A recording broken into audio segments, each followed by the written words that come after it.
सर्वप्रथम तर आपलं दौंड तालुक्यामध्ये स्वागत आहे। मुसाफिर यात्रा तुम्ही महाराष्ट्रभर काढली, बहुजनांसाठी, वंचितांसाठी, तुम्ही शोषितांसाठी फिरताय, यामागचा तुमचा नक्की उद्देश काय असणार आहे? प्रथम तर मी माझी ओळख करून देतो। मी ॲडव्होकेट डॉक्टर अरुण हिराबाई जाधव, जामखेड, जिल्हा अहिल्यानगर या ठिकाणी राहत असून मी भटकीमुक्त समाजातील कोल्हाटी समाजातल्या नाचणीच्या पुढे जन्म घेतलेला कार्यकर्ता आहे। मी आज 100% अनाथ, मला आई नाही, बाप नाही। महाराष्ट्रामध्ये मुसाफिरी यात्रा काढण्याच्या पाठीमागचं मूळ वैशिष्ट्य म्हणजे की मुसाफिरी हा जो शब्द आहे तो महाराष्ट्रामध्ये जे काय भटकीमुक्तामधले जे काय 42 जाती आहेत त्या 42 जातीच्या 3 दगडाची चुलीच्या भाऊबंदामध्ये हा शब्द वापरला जातो। 3 दगडाचे चुलीचे भाऊबंद म्हणजे आमच्या भटकीमुक्त समाजामध्ये सगळे लोक सातत्याने उपजीविकेसाठी फिरत असत। कारण आमच्या उपजीविकेला नोकरी नाही, कुठली कंपनी नाही, कुठला दूधसंघ नाही आहे, मेल्यानंतर पुराला जागा नाही, जाळानंतर जागा नाही आहे। असा हा भटकीमुक्त जो आहे तो मूळचा, तर तो त्या ठिकाणी पूर्णपणे महाराष्ट्रामध्ये उपजीविकेसाठी सातत्याने फिरत असतो। उपजीविकेचं साधन नसल्यामुळे त्याचं सतत स्थलांतर असतं आणि स्थलांतर ज्यावेळेस करतो तो त्यावेळेस पालात राहतो आणि पालात स्वयंपाक बनवण्यासाठी त्या ठिकाणी आमच्याकडे चूल असते आणि ती 3 दगडाची असते, म्हणून आम्ही त्याला 3 दगडाच्या चुलीचे भाऊबंद म्हणतो।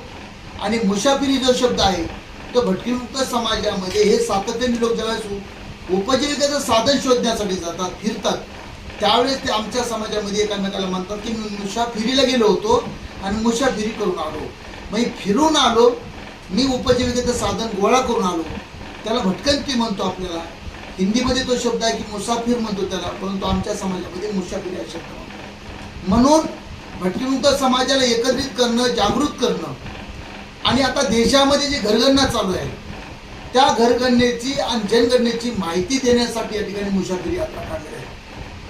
1872 साली इंग्रजांच्या काळामध्ये या देशाची पहिल्यांदा जनगणना झाली होती आणि त्या जनगणनेमध्ये अनेक समाजाची जनगणना झाली होती। त्याच्यानंतर दुसरी एकदा जनगणना झाली आणि तिसरी जनगणना जी आहे ते 2021ला ठरली होती, परंतु कोरोना महामारीच्या काळामध्ये त्या ठिकाणी ती जनगणना होऊ शकली नाही, म्हणून आता ती जनगणना आणि घरगणना चालू आहे। याच्या पाठीमागचं मूळ कारण असं की भटकीमुक्त समाजातले 80% लोक पालात राहतात। शासन असं सांगतं की ज्याला घर आहे, ज्याला खिडकी आहे, ज्याला दरवाजा आहे त्याचीच त्या ठिकाणी घराची नोंदणी करायची, त्याला घर गटा म्हणतो। परंतु भटकीमुक्त समाजात जर पालामध्ये राहत असले तर त्या ठिकाणी आमचं मत असं की त्याच्या पालाची नोंदणी झाली पाहिजे, हा आमचा आग्रह आहे। त्याचबरोबर पुढील काळामध्ये ज्यावेळेस जनगणना होईल त्यावेळेस भटकीमुक्त समाजाची सेपरेट जनगणना झाली पाहिजे, हा आमचा एक सगळ्यात महत्त्वाच्या 2 मागण्यासाठी आम्ही 5 जून 2000 रोजी आम्ही जामखेड तालुक्यातील खर्डा या गावातून मदारी समाजाच्या वस्तीहून त्या ठिकाणी आम्ही या मुसाफिरी यात्राला सुरुवात केली आहे। आणि आता अहिल्यानगर जिल्ह्याचा दौरा संपला आणि आता पुणे जिल्ह्यामध्ये येतो आहे। म्हणजे उत्तर महाराष्ट्र, पश्चिम महाराष्ट्र आणि मराठवाडा असे 9 जिल्हे, 110 खेडे आणि 42 जातीला आम्ही स्पर्श करणार आहोत। आमच्यावर गुन्हेगारीचा शिक्का होता इंग्रजांच्या काळामध्ये, तो पुसण्याचं काम आम्ही केलं। त्या काळामध्ये जो आमच्यावर अन्याय अत्याचार झाला, त्या देशाला स्वातंत्र्य मिळवण्यासाठी, या देशाचा तिरंगा फडकवण्यासाठी आमच्या अनेक भटकीमुक्त समाजातील माणसं स्वतःच्या जीवाचं बलिदान दिले, फासावर गेले आणि त्या ठिकाणी त्यांच्यावर गुन्हेगारीचा शिक्का मारला। त्याच्यामुळं ह्या देशामध्ये आमचं जे नुकसान झालेलं आहे ते भयानक मोठं नुकसान झाले।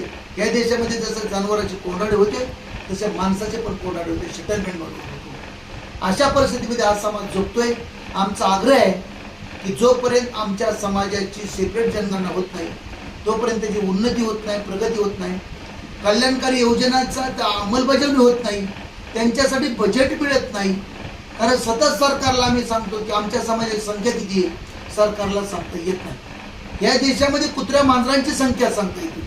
तुम्ही आज बी गेलात तर त्या ठिकाणी जे काही प्राण्याचा जो विभाग आहे तर त्या प्राण्याचा जो विभाग आहे त्या ठिकाणी पशुधनाचं, तर त्या ठिकाणी सगळ्या जिल्ह्यातले, महाराष्ट्रातले प्राणी सांगू शकतात, गाया किती, म्हैस किती, बैल किती, याची जनगणना आहे। त्याच्या कानामध्ये त्या ठिकाणी बिल्ले ठोकलेले आहेत आणि त्याच्यावरती पांढऱ्या गाया किती, तांबड्या किती, काळ्या किती, या सगळ्या रेकॉर्ड सरकारकडे आहे।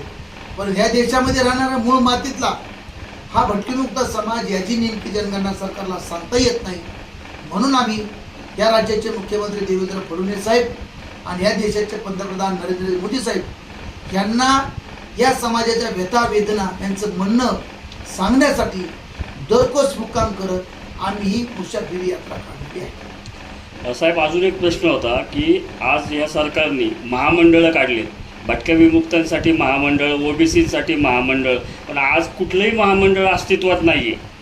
नुसतं नॉमिनल नावं देऊन मोकळे झालेत, पण महामंडळाला ओबीसी असेल, भटक्या विमुक्त असेल, यांना फंडिंग नाही आहे.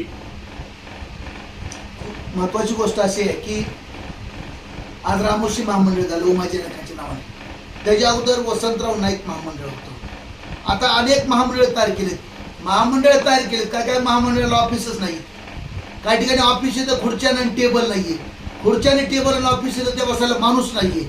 अशी सगळ्याच भटकीमुक्त नाही तर ओबीसी सुद्धा महामंडळाची आणि मागासवर्गीय महामंडळाची सुद्धा तीच परिस्थिती आहे. या सरकारला तुम्हाला काही द्यायचं नाहीये, कारण तुम्हाला जिवंत ठेवून उभा करून त्यांना त्यांचं अस्तित्व हरवायचं नाहीये. या ठिकाणी सगळे महामंडळ फक्त तोंडाला पानं पुसायचं काम चाललेलं आहे. खरं तर संख्येच्या प्रमाणात, जातीच्या प्रमाणात ज्या पद्धतीने बजेट मिळायला पाहिजे त्या पद्धतीने बजेट मिळत नाहीये. सरकारकडे इथल्या भटकीमुक्त, आदिवासी, दलित, ओबीसी या समाजाच्या हितासाठी कुठलाही प्रोग्राम नाहीये. अशी परिस्थिती आहे.